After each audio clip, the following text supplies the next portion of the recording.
حکیم لقمان کا فرمان ہے، 3 لوگ جو کوئی گناہ نہیں کرتے لیکن پھر بھی پسندیدہ نہیں ہوتے: بہت زیادہ کھانے والا، لالچی اور متکبر۔ دولت مند بننا چاہتے ہو تو لوگوں سے امیدیں ختم کر دو۔ اس دنیا میں 3 طرح کے دشمن ہوتے ہیں: ایک تیرا دشمن، تیرے دوست کا دشمن، تیرے دشمن کا دوست۔ تم شر سے دور رہو، شر تم سے دور رہے گا، کیونکہ شر سے ہی شر پیدا ہوتا ہے۔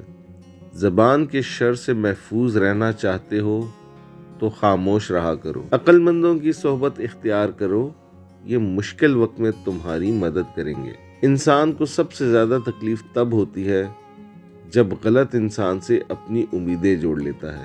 بال گر رہے ہیں، ادرک کا پانی، بادام اور لیموں کا رس ڈال کر سر پر لگاؤ، 6 دن میں بال گرنا بند اور نئے بال آ جائیں گے۔